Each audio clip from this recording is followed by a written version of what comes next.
Hi everyone, this is Radhika and welcome to Afterbooks. In this video, we will discuss first 10 MCQs related to electrochemistry. So let's start. Question number 1. Which of the following statements is correct? E cell is an intensive property and delta G is an extensive property. Intensive properties कौन सी properties होती हैं which are independent of the amount of substance that is option number 3 is the correct option. Question number 2. The difference between the electrode potentials of two electrodes when no current is drawn through the cell. No current is drawn means circuit कैसी है? Open circuit. तो open circuit में जो difference होता है electrode potentials का two electrodes में उसे बोलते हैं EMF. Whereas when the circuit is closed, तब जो डिफरेंस होता है टू इलेक्ट्रोड्स में उसको बोलते हैं potential difference. So the correct answer for question number 2 is option number 2. Question number 3. The positive value of standard electrode potential of copper 2 positive to copper indicates that. Now in electrochemical series जिनका negative reduction potential होता है उनको बोलते हैं reducing agents, whereas जिनका positive reduction potential है उनको बोलते हैं ऑक्सीडाइजिंग एजेंट्स.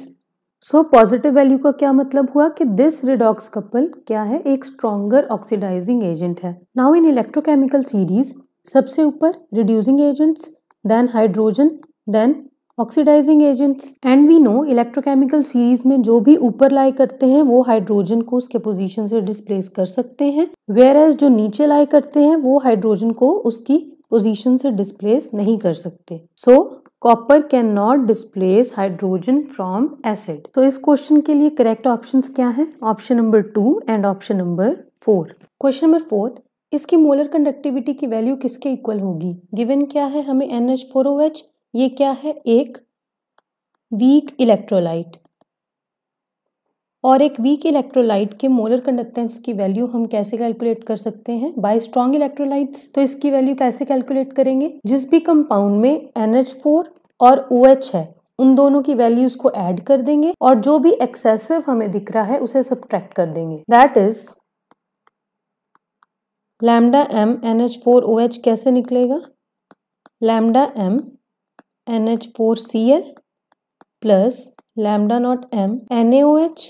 अब यहाँ पे माइनस क्या कर देंगे? यहाँ पे एक्सेस क्या है? यहाँ से Na एक्सेस है और यहाँ से Cl एक्सेस है. अगर यहाँ से Na और Cl निकाल दें तो क्या बचेगा? NH4 और OH. वही हमें यहाँ पे चाहिए. तो यहाँ से क्या माइनस कर देंगे? Lambda naught M of NaCl. तो इस एक्सप्रेशन से किसकी वैल्यू निकल आएगी? लैम्डा नॉट M NH4OH की. So option number 2 here is the correct option. Question number 5. Conductivity of an electrolytic solution depends on. किसकी बात कर रहे हैं हम यहाँ पे? इलेक्ट्रोलिटिक कंडक्टिविटी की. And the electrolytic conductivity depends upon nature of electrolyte, nature of solvent, size of ions, concentration of electrolyte और temperature. Now nature of electrolyte पे कैसे डिपेंड करेगी? जितने ज्यादा नंबर ऑफ आयंस में एक इलेक्ट्रोलाइट टूट सकता है उतनी ज्यादा क्या होगी? कंडक्टेंस या conductivity. That is greater is the number of ions generated by the electrolyte, greater will be the conductivity. And concentration of electrolyte पे कैसे डिपेंड करेगी? जैसे जैसे कंसंट्रेशन इंक्रीज करेंगे इलेक्ट्रोलाइट की वैसे वैसे कंडक्टिविटी डिक्रीज करेगी, because conductivity increases with dilution. And conductivity AC source के पावर पे या डिस्टेंस बिटवीन द इलेक्ट्रोड्स पे डिपेंड नहीं करेगी. So the correct options are option number 1 and option number 2. Question number 6. जब प्लैटिनम इलेक्ट्रोड्स यूज कर रहे हैं तब एक्वस सोल्यूशन ऑफ CuSO4 की इलेक्ट्रोलिसिस पे क्या होगा? CuSO4 कैसे ब्रेक करेगा?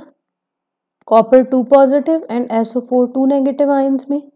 एंड ये है एक्वस सोल्यूशन तो वहां पे वाटर भी प्रेजेंट होगा and water will dissociate into H positive and OH negative ions. तो basically we have 2 cations and 2 anions. Cell कैसा है? Electrolytic cell. तो इसमें क्या होगा? एनोड विल बी पॉजिटिव और एनोड पे होगी क्या? Oxidation. whereas cathode will be negative और कैथोड पे क्या होगी, reduction. Now because cathode is negatively charge, तो इस पे कौन से आयंस आएंगे, पॉजिटिवली चार्ज आयंस। तो कॉपर 2 पॉजिटिव और H पॉजिटिव में से कौन से आयन यहाँ पे कैथोड पे आएंगे। तो इलेक्ट्रोकेमिकल सीरीज में जो भी इन दोनों में से नीचे लाई करता है वो कैथोड पे आएगा। इलेक्ट्रोकेमिकल सीरीज में ऊपर आता है हाइड्रोजन और नीचे आता है कॉपर, इसीलिए कैथोड पे क्या आएगा, Cu2 पॉजिटिव आयंस।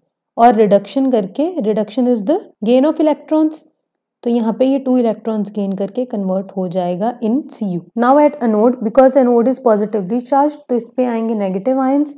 सिमिलरली यहाँ पे SO4 2 नेगेटिव आयंस या OH नेगेटिव आयंस आ सकते हैं, but due to the smaller size of OH negative ions वो यहाँ पे आएंगे एंड यहाँ पे ऑक्सीडेशन करके they will convert into O2, or we can also write the reaction at anode as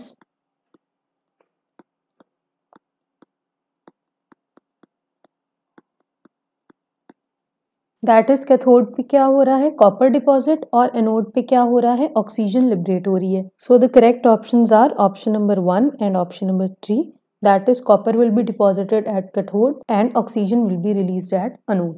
question number 7, EMF of the cell reaction given है 0.80 volt. Standard reduction potential Ag positive to Ag electrode का calculate करना है। We know E cell is equal to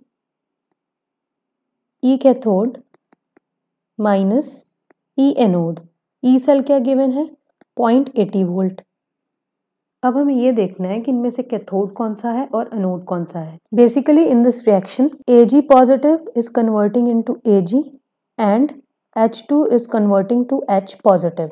तो Ag positive to Ag में convert होने का क्या मतलब है कि ये क्या कर रहा है, gain of electrons, and gain of electrons is called reduction.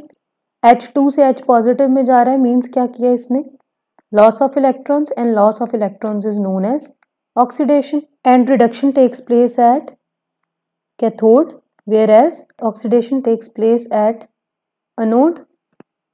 तो यहाँ पे E कैथोड की जगह क्या लिख सकते हैं, E Ag positive to Ag, और E एनोड यहाँ पे क्या होगा, the conversion of H2 to H positive, और ये क्या होता है, एक standard hydrogen electrode.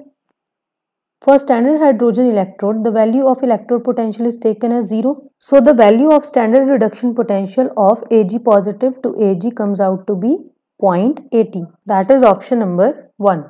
Question number 8. Resistance given है 0.1 normal solution of acetic acid की 250 ओम। सेल कांस्टेंट की वैल्यू गिवन है, कैलकुलेट क्या करना है, equivalent conductance. Now we know R is equal to rho L upon A, reciprocal करेंगे तो क्या आ जाएगा,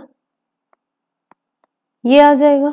नाउ R की वैल्यू क्या गिवन है, 250 ohm, and L by A is the cell constant जिसकी वैल्यू क्या गिवन है, 1.15 सेंटीमीटर इनवर्स। यहाँ पे पुट कर देंगे वैल्यू तो क्या आ जाएगा, 1/250 is equal to 1 upon rho को क्या बोलते हैं, कप्पा, इनटू यहाँ पे क्या पुट करेंगे, L बाय A की वैल्यू, यहाँ पे क्या है A बाय L, तो क्या हो जाएगा रेसिप्रोकल। तो यहाँ से कप्पा की वैल्यू क्या आ जाएगी, 1.15 divided by 250। Now equivalent conductance is given by kappa into 1000 upon normality. Kappa की वैल्यू क्या आ गई है, 1.15 अपॉन 250 इंटू 1000, और नॉर्मेलिटी क्या गिवन है हमें, 0.1। तो यहाँ से क्या आ जाएगा answer, 46, which is option number 3। Question number 9, एक सेल रिएक्शन गिवन है हमें इलेक्ट्रोकेमिकल सेल की। तो change in free energy that is delta G is a function of, according to Nernst equation, E cell is equal to E naught cell minus RT by NF ln concentration of Zn2 positive upon concentration of Cu2 positive। यहाँ पे concentration of Zn2 positive given क्या है, C2। तो Zn2 positive की जगह पे लिख दिया C2 अपॉन Cu2 positive की concentration given है C1। ये क्या आया, E cell।